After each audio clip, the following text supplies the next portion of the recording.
Hello, everyone. Welcome to a new episode of WeTrials the podcast. Today, we're joined by my good friend, Dr. Vijay Agarwal, founder, president, and CEO of Alpheus Medical, a company developing an investigational approach for glioblastoma. Vijay, welcome to the show. Thank you so much. It's really an honor to be here, and I'm so impressed with you and the work that you've done. So it's a real honor. The honor is ours because you've been doing a lot of impressive work with Alpheus. As a fellow neurosurgeon, we've all had experiences that have kind of shaped what we decide to do in the next 5 to 10 years of our lives, whether it's through residency, fellowship, or when we're attendings. Are there any experiences in the operating room or as you were seeing patients during residency? Because I know that's when you started thinking of Alpheus that convinced you that current options for glioblastoma were not enough? And when did that frustration become a decision to found Alpheus? When I got into neurosurgery, I just was really drawn to this field of neuro-oncology, and I think you and I sort of had similar paths that way. And one of the things I wanted to do in my training was to train at a place that saw a lot of brain tumors. I really wanted to see really the worst of the worst. I really wanted to see where the optimal care was for patients with brain tumors. So I decided to do my residency at Duke University, which has a really big brain tumor center. It's an absolutely amazing machinery to help patients from all across the world with glioblastoma. The one thing that struck me there was that it was hands down one of the best treatment institutions in the world for brain cancer. However, people were still dying at the very quick rate that they were at all of the other centers that maybe didn't have the resources that Duke had. So it really showed me that glioblastoma is a disease that is really socioeconomic, racial, gender, unbiased. It'll absolutely come after whether you're rich or poor. And I really wanted to try to target the reasons why even optimal care wasn't really extending life significantly. So it really showed me that the disease is a very difficult opponent, and we had to think about it differently to be able to extend survival. Yeah, definitely. It's a beast. What is this therapy? How does it work? We use a therapy called it's a sort of a mouthful, but it's porphyrin metabolite activation, POMA, as we call it, and it's essentially sound dynamic therapy. But the difference with porphyrin metabolite activation is it really harnesses the use of this very intelligent drug with a very diffuse, non-ablative, which means it doesn't sort of indiscriminately kill.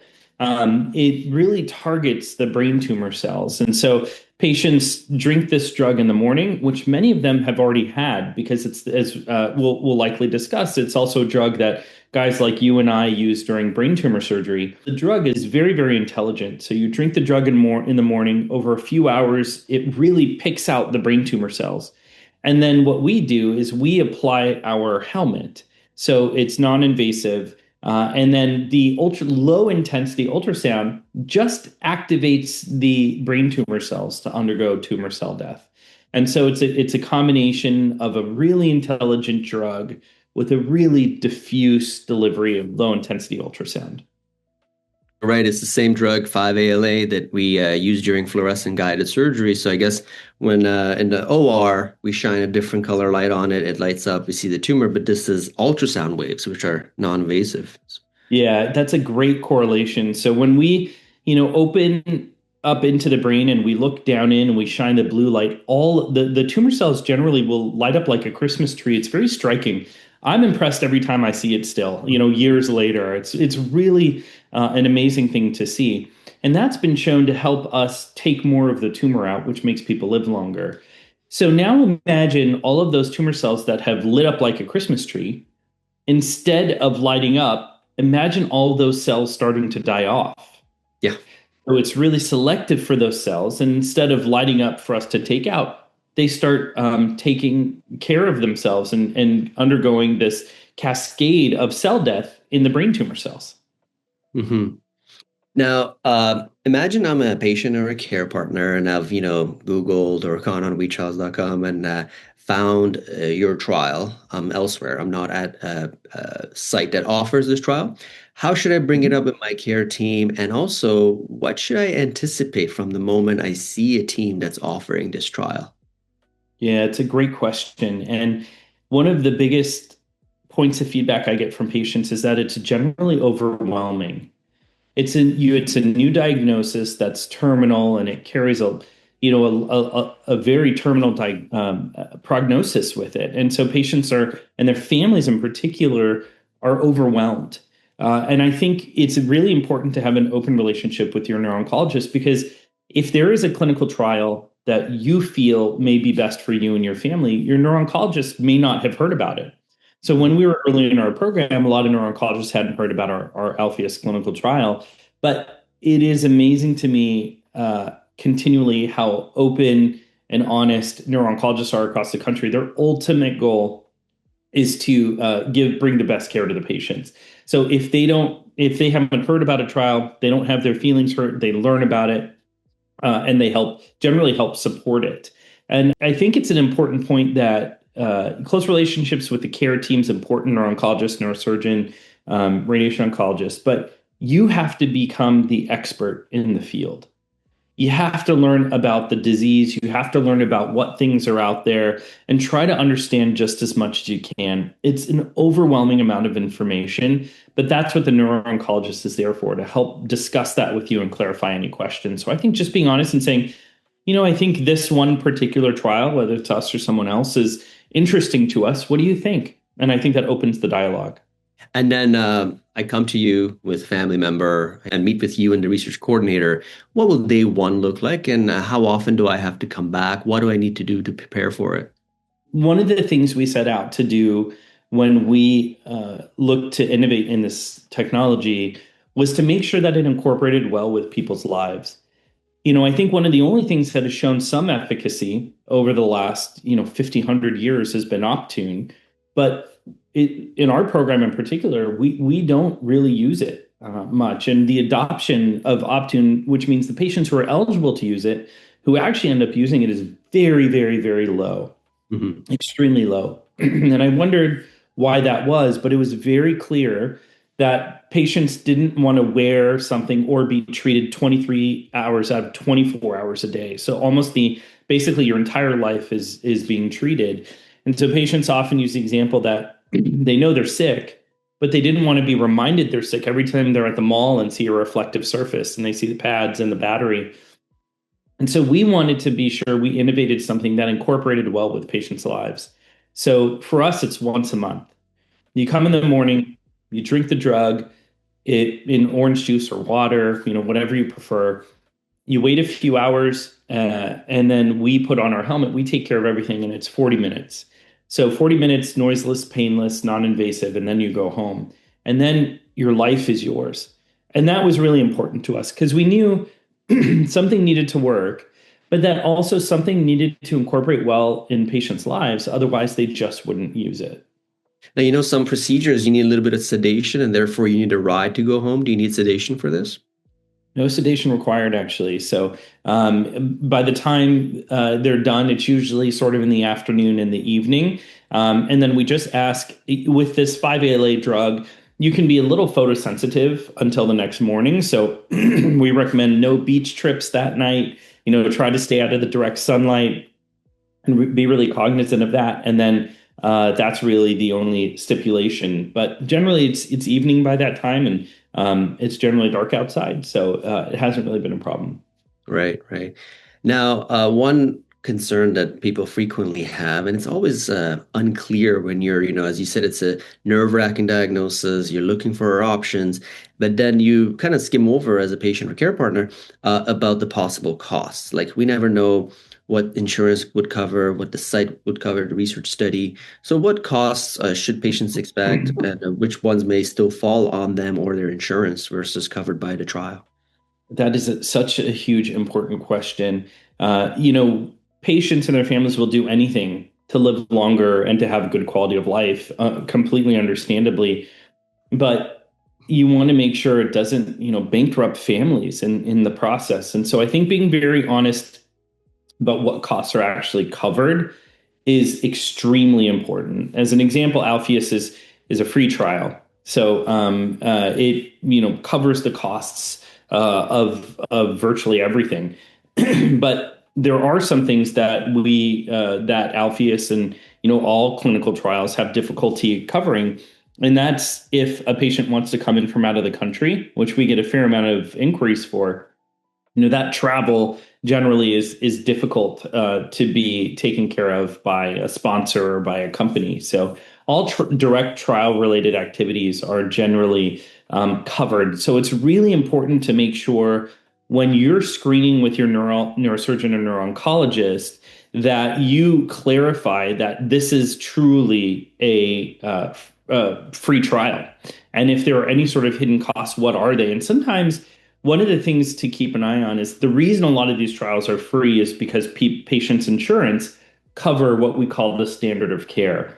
So the chemotherapy pill that you take, the temozolomide, the MRIs are generally covered by insurance because that's what you would be treated with normally. So it's very important to clarify that with the center early on, that that's the mechanism that they use as well. All right, let's talk a little bit about the evidence. So your first human study was a phase 1/2 trial. It looked at 12 patients whose glioblastoma or high-grade glioma had come back after initial treatment. The results were obviously very encouraging, but some people would argue that 12 patients is a very small number. What were the key takeaways from that study that gave you enough confidence to move into this phase 2B? I think one of the reasons why glioblastoma treatments have failed over the last 20, 30 years, and when I say failed, I mean spectacularly failed in phase 3 studies. Traditionally, historically, many people have done very well in early small stage clinical trials or animal studies. And then they have moved on to large phase 2B, phase 3 trials. So what that means is they go from a small clinical trial with a few patients, get very excited about the data, and then do hundreds of patients in a randomized control trial. And they essentially all have failed. Why is that the case? I think the case is, yes, our early phase 1 trial had 12 patients with 10 additional expansion patients. That's getting published soon. And we as well were excited about the data. We significantly extended life and the amount of time from when the tumor came back. We had recurrent patients who had a recurrence within a year on our trial for years before a second recurrence. And so the data was very, very encouraging. But why are we different? Why are we able to say we have the confidence in this trial?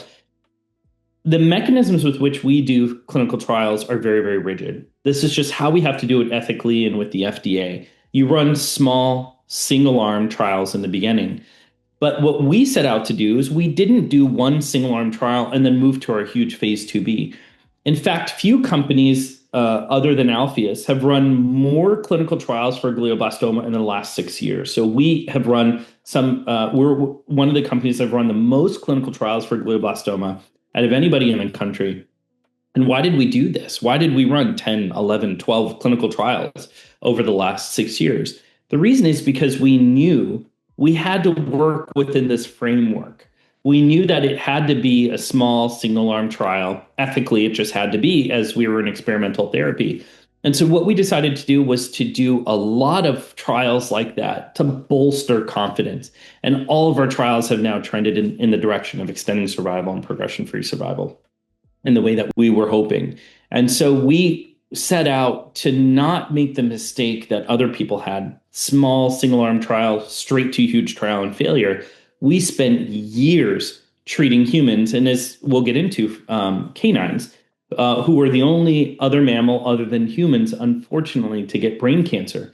And we significantly extended life in the most treatment refractory population in canines as well. So that's what's given us confidence. And I think that's the reason that the Alpheus phase 2B randomized control trial is enrolling extremely quickly. And I think it's really the confidence from people in the scientific community that, I've read that publication, I followed your data, I saw you present at this conference. Neuro-oncologists and neurosurgeons are data-driven. And so if you have the data, it gets other people excited. You've definitely gone through all the rigid steps and you're going by the book, and it's going to be hopefully exciting. But as you pointed out, many promising therapies, for the reasons you pointed out, do not ultimately succeed in the larger trials if your phase 2B data don't read out the way you hope. How do you think about the responsibility Alpheus and the investigators have to the patients who did enroll? Yeah, great question. Also, one of the things that I've been really struck by the patients is the patients that join the trial are fighting for their lives. They want to live longer. They want to spend time with their families. I just spoke with a patient the other day. He said, I have two daughters in high school. I want to see them get married. I want to see them have a job. And I'm excited that this may help me get there. But he said the most important thing for him was to be part of the process to further the treatments for glioblastoma. So to have somebody who's fighting for their lives come to you and say, look, I know everyone's excited about this, but if it doesn't work, I played my part in furthering the field, and that is the most important thing to me. And I think that understanding is until you are an approved therapy, which virtually nothing has been approved for in the last 100 years, unless you're an approved therapy, there is an avenue that this is experimental. These are all experimental until we get approved. I hope to have a follow-up call with you, Dr. Mansouri, in a couple of years where I say, hey, look, this is now approved. We're no longer experimental. But until we have that conversation, patients really do need to understand that there is a chance that these things don't work. Or what's interesting, don't work for them. We're still trying to understand glioblastoma. No glioblastoma patient is the same as the other one. The genetics are different. The way your body handles the disease is different. So there are some treatments out there that work for specific subsets of patients within glioblastoma. We haven't seen that. Our data looks, at least initially over the last 6 years, to be agnostic of genetics and things like that. But patients really assume that risk that this may not work for me, but they're part of something bigger in advancing the field of neuro-oncology. Yeah. And on the flip side, because this is a randomized study, some people are strong believers in the possibility of this working, or at least there's optimism. And we frequently have the challenge of people not wanting to be randomized potentially to the non-intervention. How do you reconcile that when you have the discussions? Yeah, that is one of the most difficult conversations we have. I have it routinely. So a patient comes with their family and says, look, I really believe in you and the treatment. I believe this will help me. And then I have to come back and say, well, I respect that, but you have a 50% chance of getting the treatment. Cruel. It's cruel. But as I mentioned before, the FDA and the science rigid framework requires this. So if you want to be guaranteed a therapy, it's in an earlier testing phase, a phase 0 or phase 1, which means it's very experimental and they're testing safety. If you want to be treated with something that has more data like Alpheus, it has to be a randomized control trial. There is no way around that. To date, the FDA will not support things like, in our experience and just our review of the information that's come out over the last 50 years and the data that's come out over the last 20 years, I do not think FDA will ever accept things like external controls or a single arm trial for approval in glioblastoma. A randomized control trial is needed to be able to differentiate a treatment that works versus people who receive a control. So it is one of the things that brings me much pain is having to tell people, this is one of the first things I tell people, because you just have to be open and honest about it. You have a 50% chance of being on this trial. But to think that you're going to be able to run a phase 2B or phase 3 registrational trial just using external controls or doing a single arm trial for approval, I think is just foolish. And so we have to be realistic. And that sort of thinking is why we failed over the last 50 years. I mean, we have to be realistic with what is required and have those difficult conversations. Yeah, because there's always those criticisms about trials that did run an external control arm. It's like, was the control arm data contemporary? Was it like relevant to now? Or are we using some data from 10 years ago, falsely giving us hope that this drug works? So absolutely, I agree with you. So I love the data. I'm a believer in the trial. But as a patient, I may want to ask you, you're the founder and CEO of the company. So how can I be sure that you're objective? Tell me about conflicts of interest disclosure, trial oversight, and the safeguards that are built into not just your study, but any study in general, because ultimately the main scientific mind behind it is probably also involved in enrolling. So what assurances do patients have that there's no conflicts of interest and such? Yeah, there are perhaps no one more conflicted than me.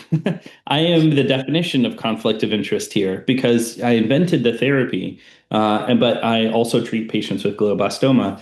But it's interesting the perspective that I have because I've basically spent the last 15 years telling people they're going to die. That's what I've spent the last 15 years doing. And as you know, just as much as I do, more than me, is that you take those conversations very seriously and you're very hesitant to give people false hope or to tell people things about things that may improve their treatment. The threshold to be able to recommend a therapy or a treatment or a drug is much higher when your conversations over the last 15 years are, I'm going to try to keep you alive until June so you can see your daughter graduate. I'm going to try to get you to winter until your wedding anniversary. Your son is getting married. I'm going to try as hard as we can to get you there and to be able to have a good quality of life by that time. Those conversations take a toll on you, a severe toll on you. So I actually think when you look at it from the outside, it's easy to say, oh, Dr. Agarwal is conflicted. Sure, I'm definitely conflicted. But I am perhaps the biggest critic when the data comes back to say, we need to be absolutely sure that this data is very encouraging and is extending survival before we release it onto the general public. So 6 years ago, I could have started this randomized controlled trial. I could have started this many, many years ago. I didn't. We went into canines to try to help them and we extended their survival. We ran 11 clinical trials and then we've come to this point. So I have spent tens of millions of dollars to be able to gain the confidence in this therapy. And I think that comes from the scars of dealing with patients that are striving to live longer and to live better and feeling helpless in the process of doing it. So, perhaps conflicted, but with a much higher threshold to recommend therapy than I think someone who hasn't had the experience that you, Dr. Mansouri, and I have had over the last, decade.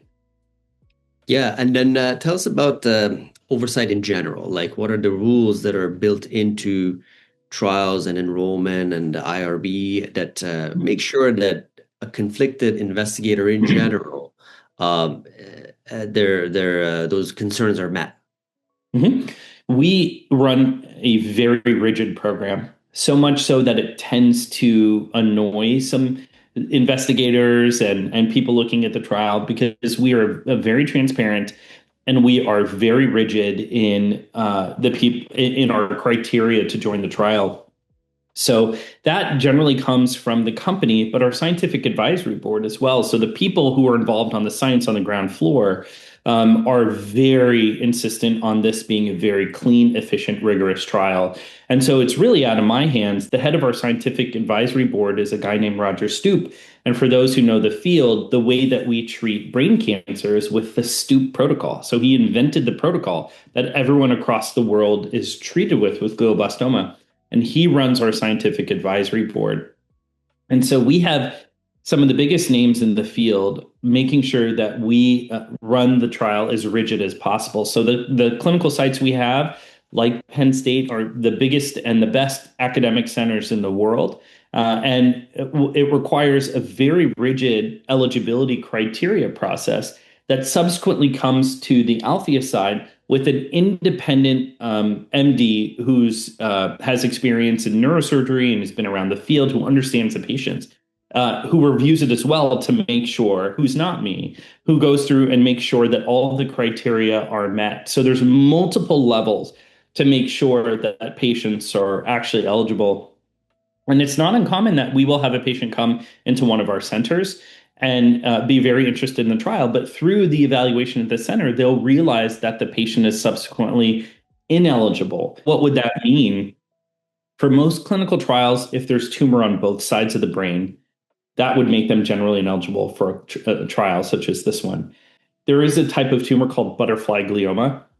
And that type of tumor really comes out on both sides of the brain on a structure called the corpus callosum. And it's a very distinct type of tumor with a really poor outcome. I am hoping to have good news in terms of a trial. We are looking and putting the wheels in motion to be able to open for patients with butterfly glioma. But right now, patients in that group have very, very few options. Uh, as well as if the tumor is in the brainstem, so really what I call the brain of the brain, so it's the middle of the brain, it controls all of your breathing and all of your higher functions. If there is tumor in the brainstem, oftentimes that would make a patient ineligible for clinical trials. And so those are the types of things that the sites vet. All right. And it's good that you touched on the eligibility. That was the next question I was going to ask. But let's dig into the science a little bit more. I would like it if you could explain a little bit more in detail the immune response. Your data suggests that after tumor cells are damaged, the immune system may help clear them and potentially learn to recognize the tumor antigens. So like boost up an immune system, kind of like when after we have a viral infection.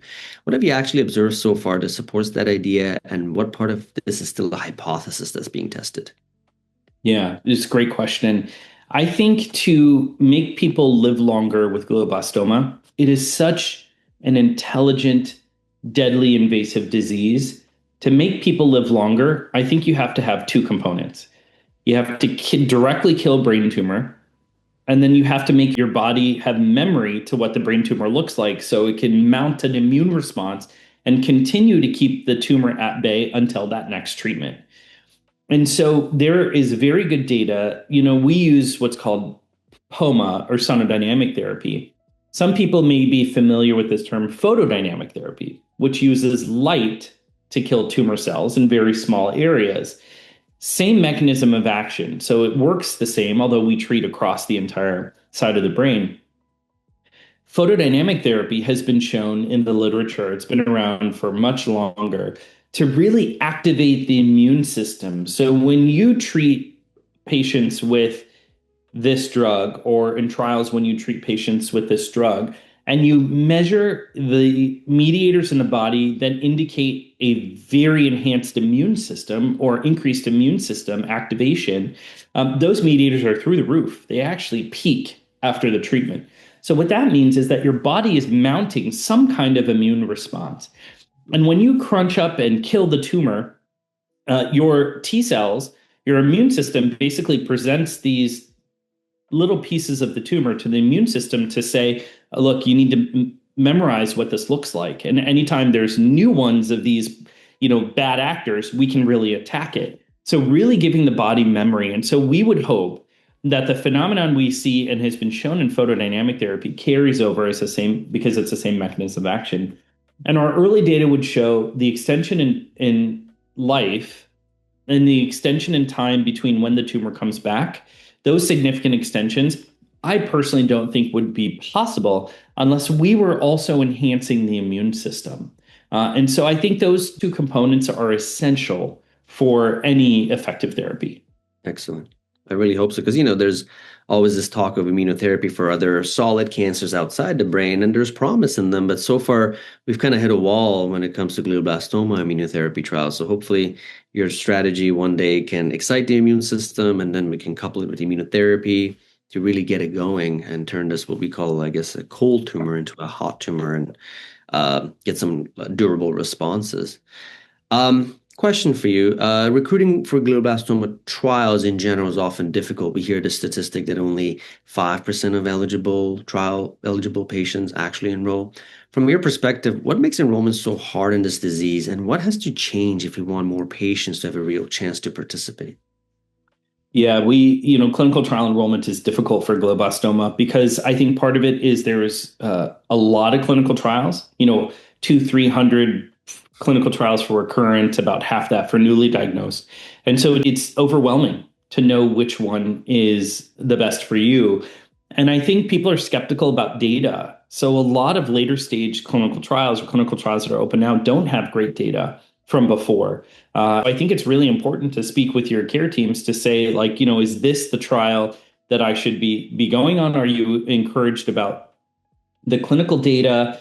And so we as a company have really tried to make it very, very open and honest about what it requires to join the trial and what your expected outcomes are. But I think one of the reasons that patients don't join clinical trials is that there's just not enough data for patients and for caregivers to get really excited. People want to join a clinical trial. I think people want to do everything that they can. They say throw the kitchen sink at the disease, do everything you can to really treat it, but it's overwhelming in the end. I think when you're tasked with looking through 350 clinical trials and saying, oh man, which one's the best for me? It's easy to get frustrated and say, we're just not going to partake in that. And I think a lot of patients don't want to enroll in a clinical trial that affects their daily life. So if you have a certain treatment, but then it causes you to be altered and you can't breathe and, you have to be in the ICU who wants that? So you have to be realistic with what the side effects are and how it incorporates into your normal life. If you do a clinical trial that really takes 3 weeks and those 3 weeks are all spent towards getting treated, you have a fourth of your life that is usable. And so I think it's a combination of transparency in what clinical trials are, transparency in the data, and then ease of use. So making sure that people really are able to appreciate their quality of life. Because what point is it to extend people's lives if the quality isn't enhanced? And that's been an important tenet in Alpheus over the last 10 years. Yeah, absolutely. As you said, unfortunately, there isn't much time. We want answers in the setting of a clinical trial, but if that's going to mean that the remaining time is marred by poor quality, that's just not right. So I want you to leave us with a parting message for patients or care partners who may be listening. As a physician who has sat across from patients in that moment of receiving this terrible diagnosis, what do you want them to hear? What perspective do you want them to have moving forward? Well, I think the first thing is to have people like you on sort of the forefront of innovation and treating patients with brain cancer. You are one of the reasons people should have hope in the disease. And that is the one message that I would give patients with glioblastoma now. There is reason for hope. There are very exciting things on the horizon. And I think it's about time that people who understand the disease, like you and like me, really look at disseminating accurate information, pushing forward technologies and drugs, and really helping people enroll and understand what's out there. The overarching message I would give to patients is there is significant reasons for hope. We've seen it in our clinical trial. We've seen it with the patients in general, that it seems like an overwhelming diagnosis, an overwhelming task to really attack this disease. But we've seen patients do very, very well. And I think it's really important to be physically in the space to enroll in a clinical trial. But it's also really important to be mentally in the space, to keep your spirits up, to all of those things, I think, really help in terms of survival and helps the treatments that you're on work even better. So my overarching message to patients right now is there is significant reasons for hope. Yeah, definitely. And with technology like this, I'm inspired. So, Dr. Agarwal, thank you. To learn more about Alpheus Medical Trial, visit braincancertrial.com. For broader support with understanding and exploring clinical trials, you can visit WeTrials.com. WeTrials helps patients and caregivers find trial options, learn what participation may involve, and access educational resources and support. And if this or other episodes of the WeTrials podcast were useful to you, please share them. Vijay, thank you. Appreciate it. Thank you very much. It's been an honor.